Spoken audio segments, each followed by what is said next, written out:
Texto da primeira epístola de Pedro, capítulo 2, de 1 a 10.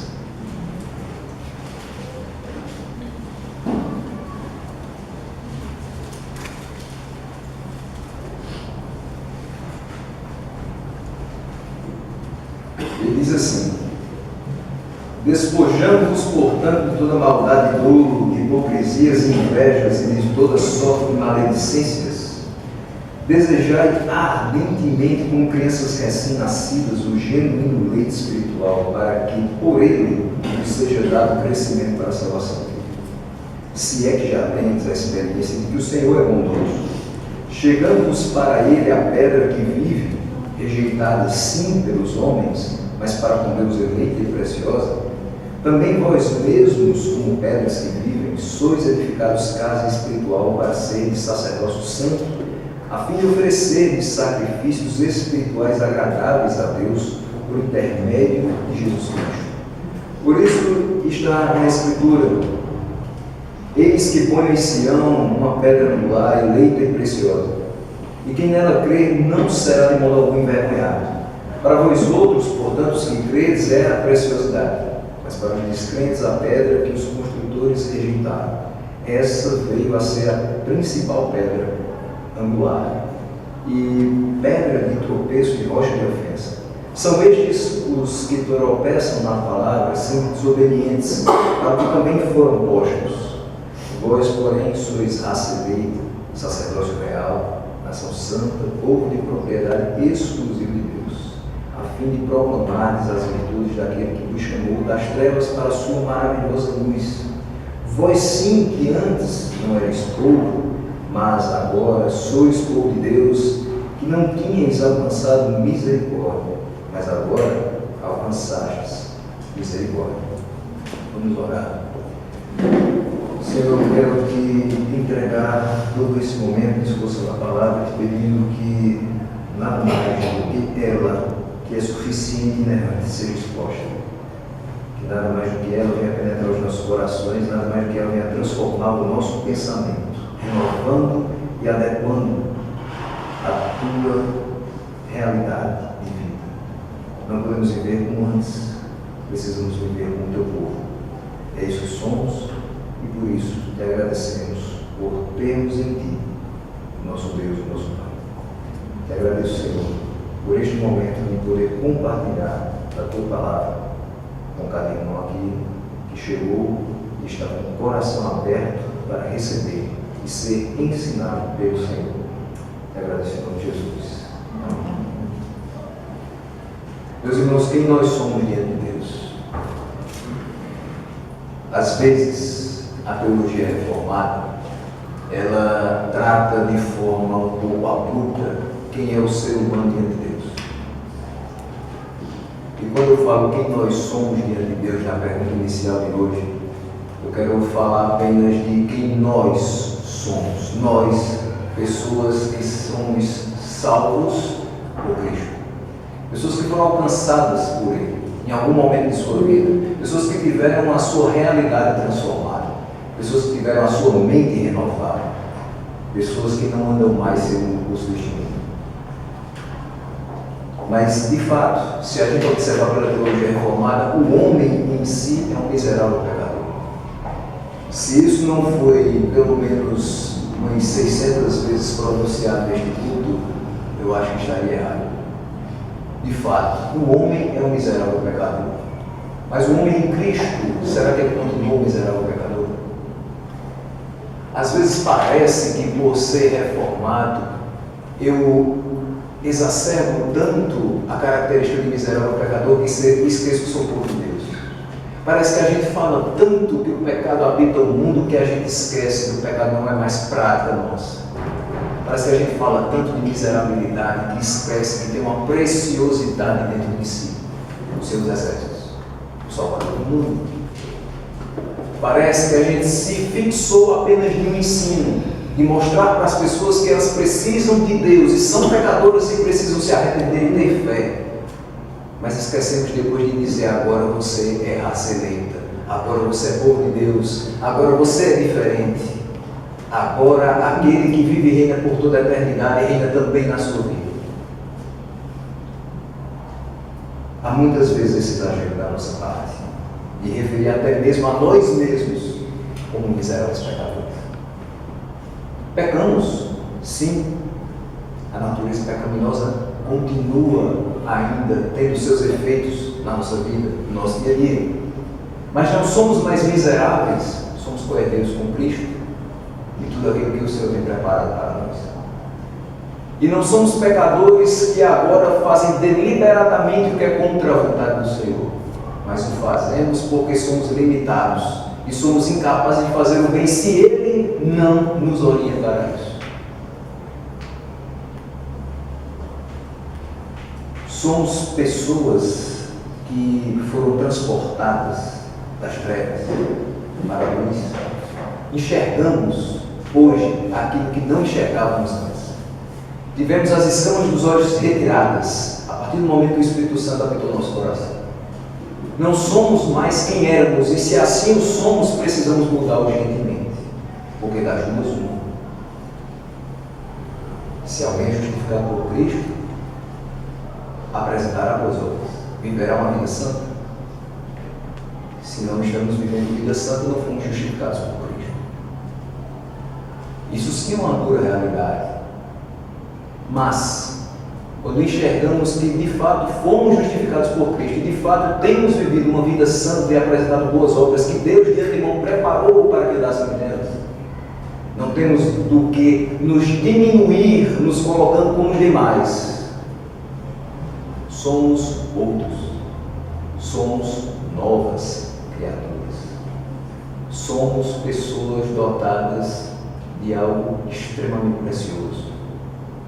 Habita em nós e fomos firmados nela, na pedra que muitos rejeitaram, mas que é a pedra angular, a pedra principal. Se a gente está firmado na rocha, se a gente está firmado nessa pedra, não tem por que vacilar. Não é uma questão de querer ser mais do que o outro. Não, é uma questão de reconhecer quem você é. Você é filho de Deus.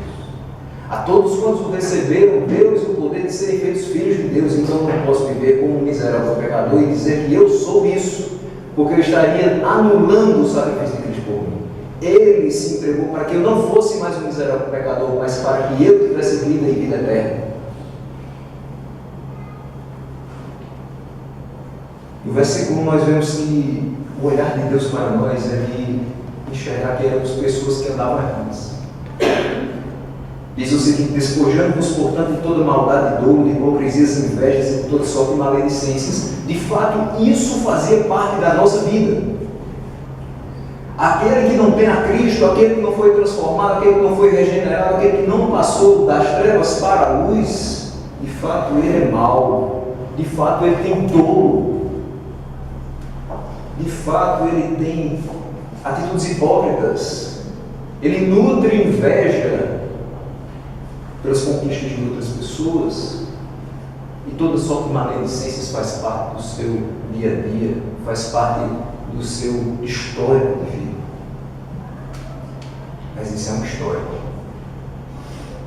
Isso não quer dizer que seja a realidade atual. Se você realmente foi alcançado por Cristo, se você realmente é uma nova criatura, você é um novo homem, uma nova mulher, uma nova pessoa, você se despojou disso. Você retirou isso. Você foi limpo, você foi lavado, você foi remido pelo sangue do Cordeiro. Em um momento das nossas vidas, nós não tínhamos o entendimento correto das coisas que vêm do alto. O homem natural, ele não discerne as coisas espirituais. Talvez você fez parte de uma comunidade que tinha um coração endurecido. Pessoas falavam de Jesus para você e você não fazia muito caso. Talvez pessoas evangelizaram você várias e várias vezes, em diversas situações, e você dizia: eu sei que isso até pode ser verdade, mas não cabe muito no meu estilo de vida hoje. Talvez você tenha dito: quem sabe lá na frente, quando eu terminar meus estudos, quando eu tiver feito minha família, eu posso até servir esse Deus que você está me falando. Mas hoje eu não tenho muito tempo. Talvez você tenha feito parte dos corações de pedra, mas retira o coração de carne. E a partir do momento que você tem um coração de carne, você começa a entender que não é mais um simples e um reles pecador jogado ao vento por qualquer pessoa, mas você é uma pessoa que é cuidada intimamente, individualmente, pessoalmente pelo Criador do Universo. Por isso, o autor enfatiza que na nova vida que nos é proposta, nós nos despojamos de toda maldade, todo dolo, hipocrisias, invejas, todas as suas maledicências, marcas que eram da antiga conduta, mas não são marcas da nova conduta, não podem ser marcas da nova conduta. Se Deus tinha um plano eterno de me salvar, se Ele fez com que tudo conspirasse ao meu favor, para que eu ouvisse a sua palavra, fosse aberto o meu coração, fosse sensibilizado o meu coração, e eu pudesse me arrepender e ter fé, eu tenho que viver de forma nova, de forma santa, de forma agradável a Deus. Essas marcas não existem mais. O eleito de Deus, ele passou por um lavar regenerador do Espírito Santo. Ele passou pela justificação pela fé em Cristo. E nessa justificação pela fé em Cristo é imputada a justiça de Cristo em nós e é retirada essa mancha do pecado. Mas tem uma segunda forma que Deus olha para nós, que nós somos diante dele também em algum momento das nossas vidas, nós somos como nascidos de novo, recém-nascidos.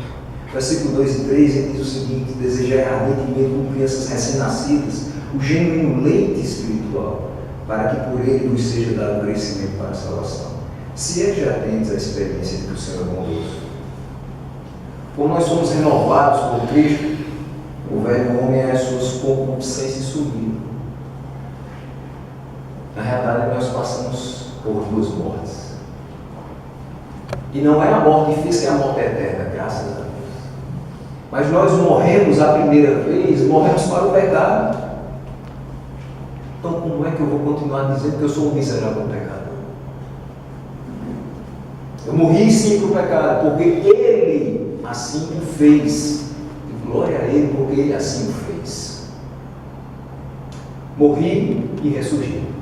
Recém-nascido eu sou para uma vida nele, para uma vida diferente, para uma vida totalmente inversa a essas marcas que o versículo traz.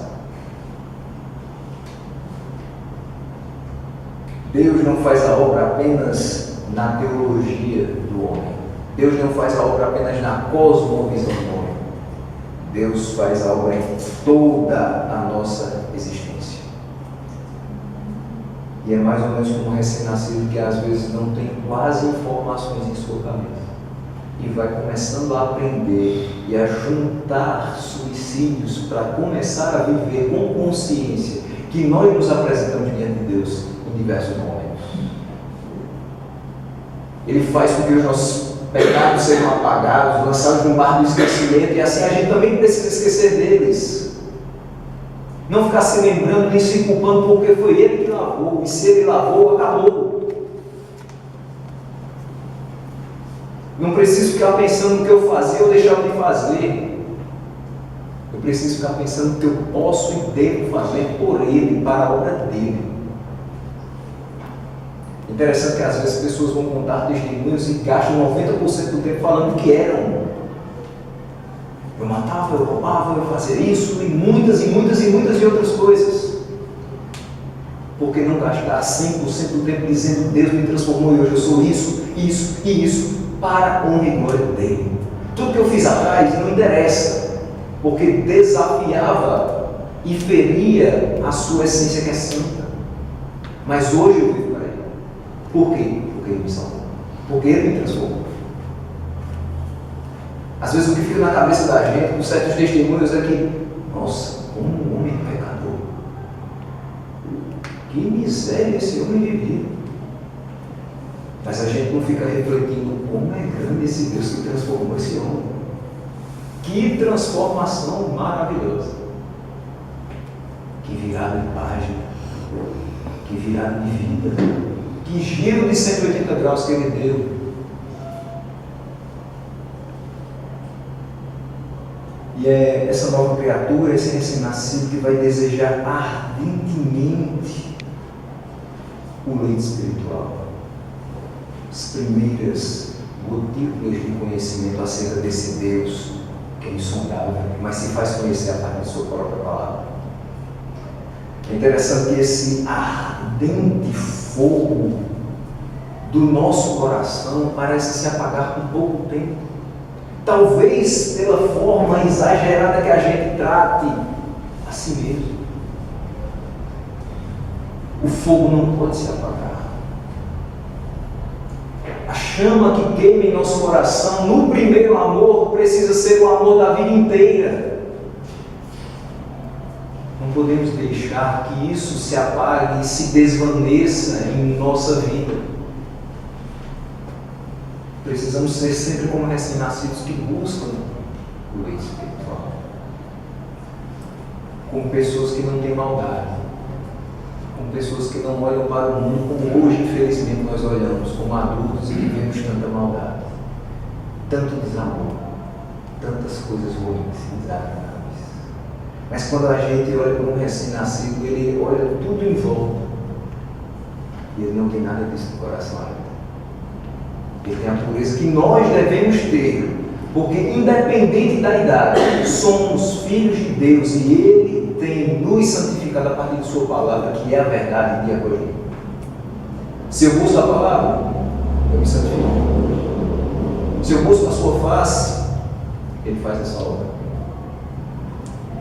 Essa alimentação, esse leite espiritual, é necessário para a nossa salvação, é vital a gente ouvir a palavra e crer que ela é a verdade, a fim que a gente seja salvo. Como ser salvo por Deus sem acreditar que Sua palavra é verdade? Como dizer que é salvo e não acreditar que tudo isso aqui transforma a sua vida, mexe com a sua estrutura e deixa você totalmente diferente do que antes você era? De fato, se a minha vida não é diferente do que eu era anos atrás, não é porque a Bíblia falha, é porque eu falho. É porque eu não tenho realmente, uma expressão muito forte, mas eu não tenho vergonha na cara para ter disciplina de observar aquilo que a Bíblia trata, para a minha vida ser condizente com a condição de servo de Deus, filho de Deus, povo de Deus. A Bíblia não mente, a Bíblia não falha de forma alguma.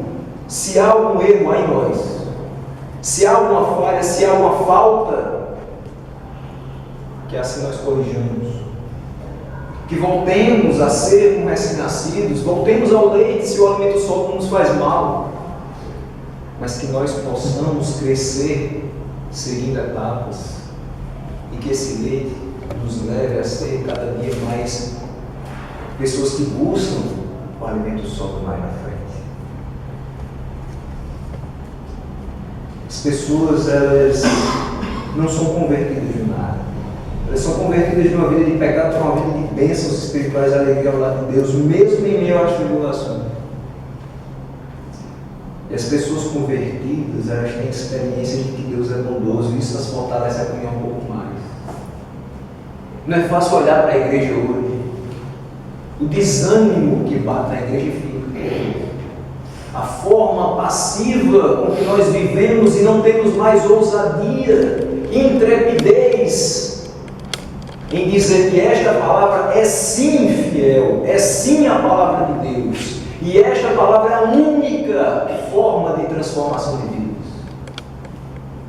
Nem todos os caminhos levam a Deus, mas este sim, porque este mostra Cristo, e Cristo é o único caminho para o Pai.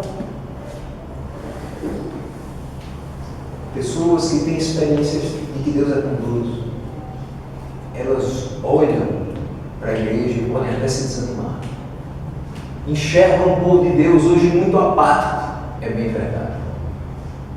Mas se no seu dia a dia experimentam o favor de Deus, elas se fortalecem e caminham um pouco Porque muito mais do que agradar a um e a outro, eu preciso agradar ao meu Deus. Muito mais do que trabalhar para um e para o outro, eu preciso trabalhar para o meu Deus. Muito mais do que se alegrar com qualquer coisa terrena, eu preciso ter satisfação plena em Deus. E nos versículos 4 a 8, a gente vai conseguir enxergar que em determinados momentos Deus olha para nós como pessoas que reconhecem o seu senhorio e se firmaram nele. A gente cresceu. A gente não toma mais um leite espiritual apenas. A gente recebe alimento sólido, a gente se firma nele e reconhece que Ele é o Senhor das nossas vidas. Chegamos para Ele, a pedra que vive, rejeitada sim pelos homens, mas para com Deus eleita e preciosa. Também vós mesmos, como pedras que vivem, sois edificados casa espiritual. Não trate a casa espiritual como sendo qualquer coisa. Não coloque palavras que deturpem a palavra de Deus. Você é casa espiritual e você deve viver como casa espiritual e não viver como miserável pecador. Fomos transformados para que Ele habitasse na nossa vida. E isso tem um objetivo para ser de sacerdócio santo, a fim de oferecer sacrifícios espirituais agradáveis a Deus por intermédio de Jesus Cristo. A gente não está só nessa. Jesus Cristo nos ajuda a fazer aquilo que o Pai se agrada. O Filho nos ajuda a entender a vontade do Pai. O Filho nos ajuda a nos manter retos e íntegros da forma que o Pai quer. Pois isso está na Escritura. Eis que põe em Sião a pedra angular eleita e preciosa, quem nela crer não será de modo algum envergonhado. Para vós outros, portanto, se credes, é a preciosidade. Se você foi transformado por Cristo, se você é um crente em Cristo, para você é uma preciosidade. Para nós, salvos pelo Senhor, por sua graça, por sua misericórdia, por seu amor, para nós Ele é a preciosidade. E a gente precisa começar a viver, se não vive até agora, como tendo essa preciosidade em nossas mãos. Às vezes a Bíblia carrega muito poeira, porque ficou a semana inteira na estante. Às vezes os livros se acumulam com plástico, porque não abrimos e não tivemos interesse de ler. Às vezes a gente não quer gastar 30 minutos para conversar com uma pessoa que tem dúvidas sobre como é essa vida com Deus. Mal sabe, a gente está desperdiçando a preciosidade. Para nós que éramos aquilo que o versículo 1 dizia que éramos, e hoje somos o que somos, precisamos viver e dizer a todo mundo como é precioso o que habita em nós.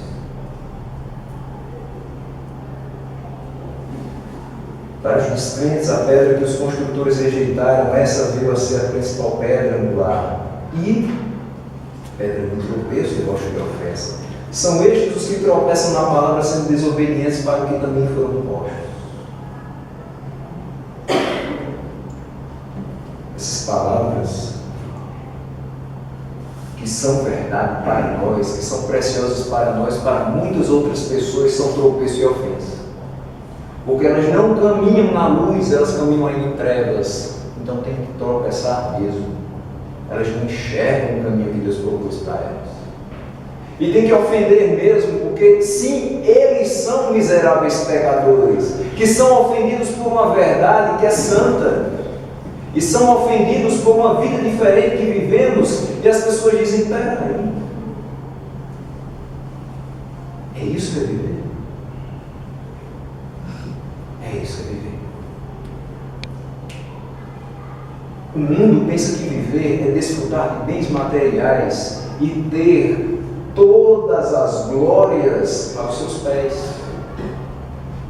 O mundo se dobra por um prêmio Nobel. Acadêmicos sonham com o prêmio doutor honoris causa.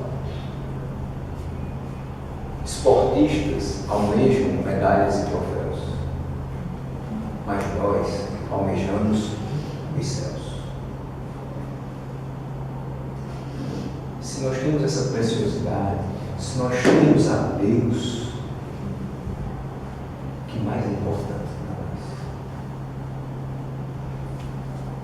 Mas dizer isso para algumas pessoas parece sim uma ofensa, porque elas têm tudo e acham que o tudo que tem resolve, mas o tudo que elas têm não resolve nada. Porque eu posso não ter um centavo na minha conta exatamente agora, mas eu tenho tudo o que me pode fazer ficar fortalecido espiritual e fisicamente. Deus, sua presença na minha vida, seu cuidado em minha vida, sua provisão em minha família, sua harmonia, sua paz. Isso não tem meio de conta, não tem influência que me faça chegar perto dele. Isso só tem quem é por Deus. Só tem quem foi das trevas para a luz. Só tem quem se despojou de toda a sorte de maledicências e foi transformado para uma vida santa nele. Então, o que dizer? Versículos 9 e 10 dizem aquilo que nós somos diante de Deus e são muito confortantes. Vós, porém, veja que ele mostra quem são os descrentes no versículo 7 e 8, mas diz assim: vós, porém, em contraste, vocês são isso que eu vou dizer agora, raça eleita.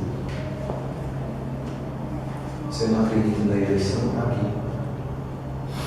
Fomos eleitos por Deus, raça eleita. Ele nos escolheu, mas não escolheu a outro. Será que ele é injusto por conta disso? Ele poderia não ter escolhido ninguém, mas ele escolheu a nós. Não é motivo para que a gente agora seja arrogante, pelo contrário. Não é motivo para que agora a gente se ache melhor do que comunidade A ou B. Não é motivo para que a gente se ache melhor do que aquelas pessoas que não têm conhecimento devido da Bíblia e trocam as letras e se embaralham com as palavras quando vão explicar alguma coisa.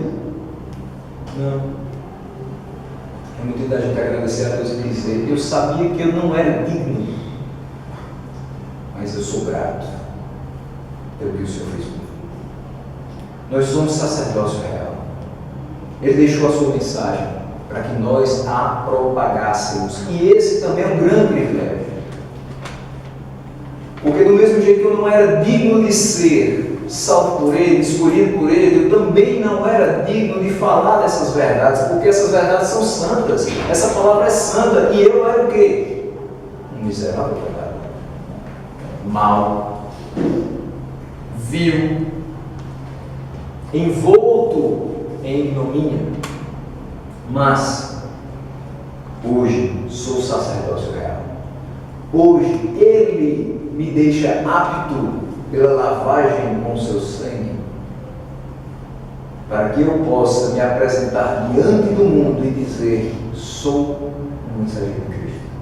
Dessa mensagem que Ele deixou, de transformação, de nova vida, de alegria nas coisas que são eternas.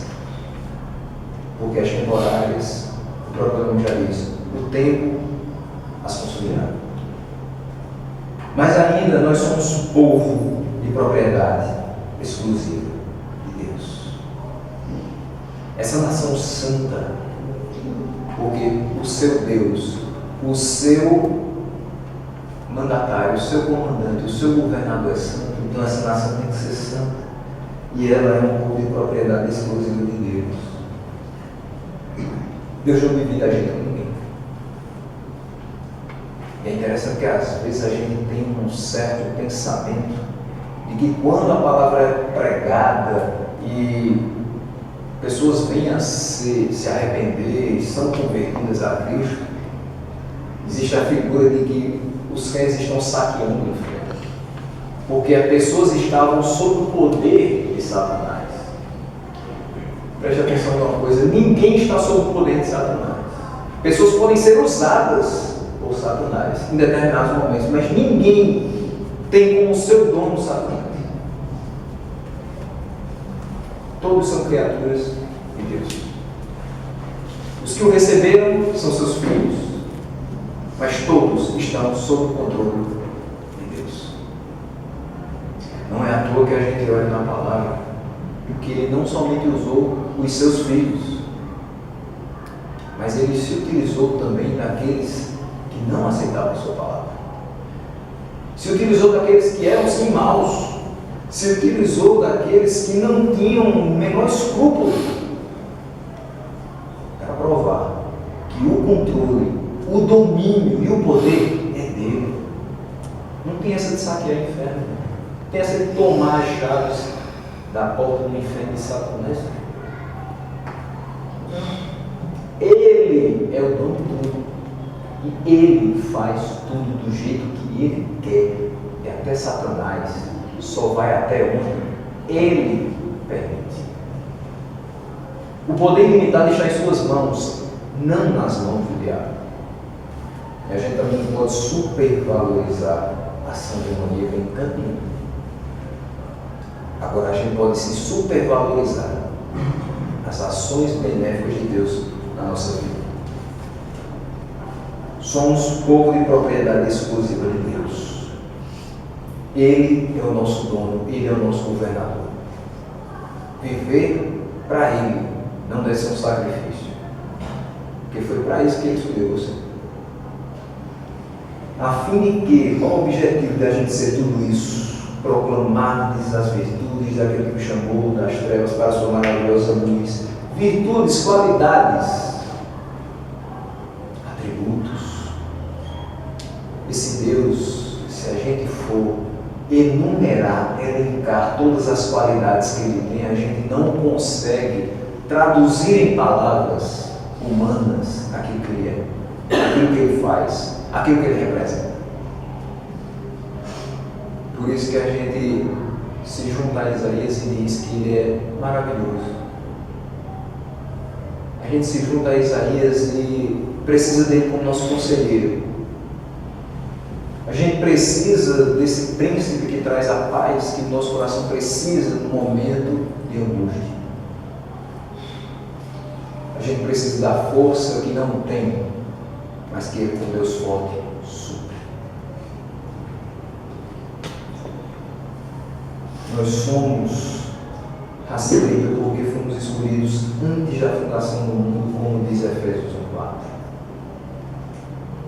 Nós fomos chamados a pregar sobre o seu amor e suas virtudes, como Mateus 28:19-20 também nos explica.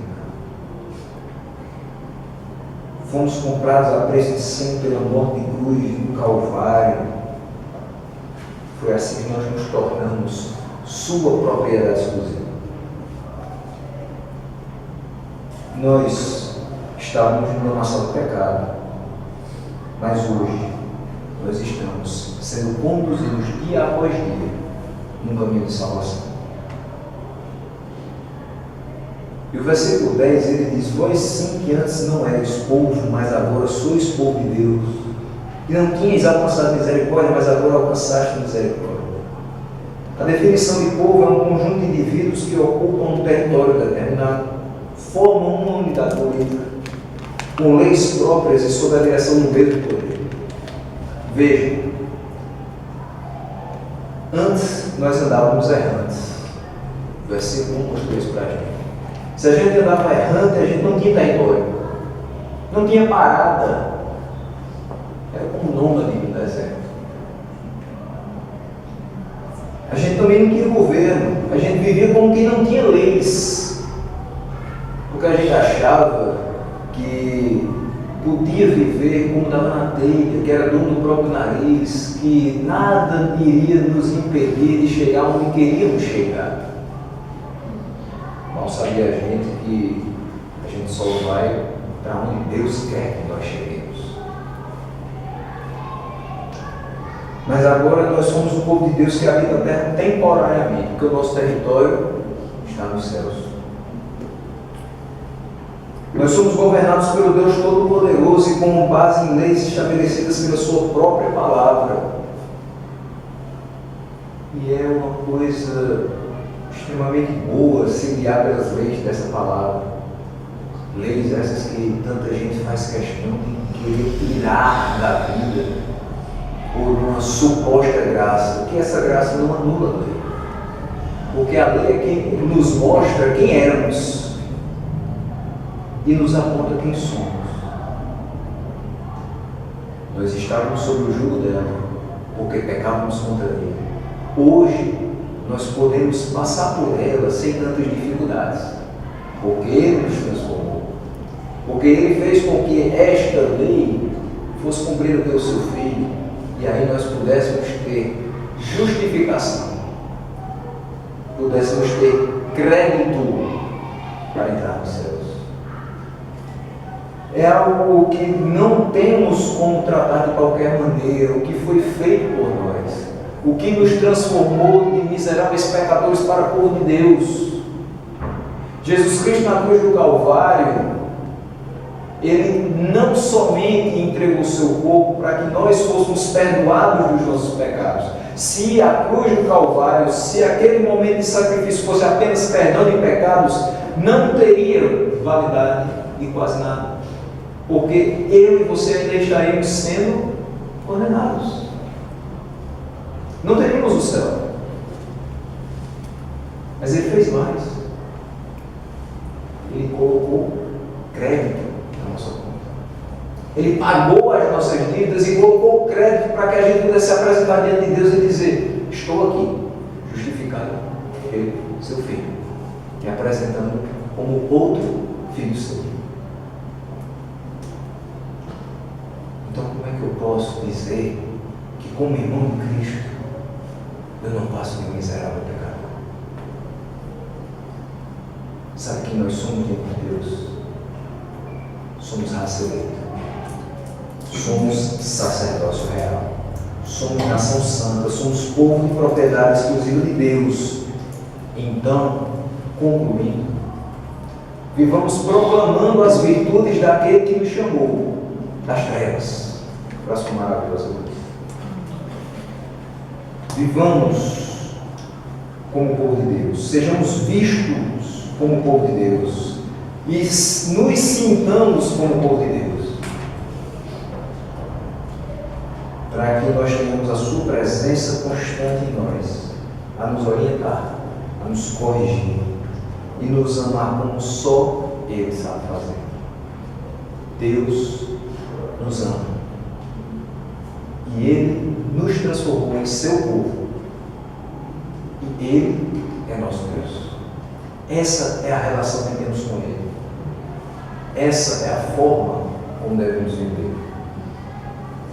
Que Ele coloque essa consciência na nossa mente e nos abençoe dia após dia, para que assim a gente possa ver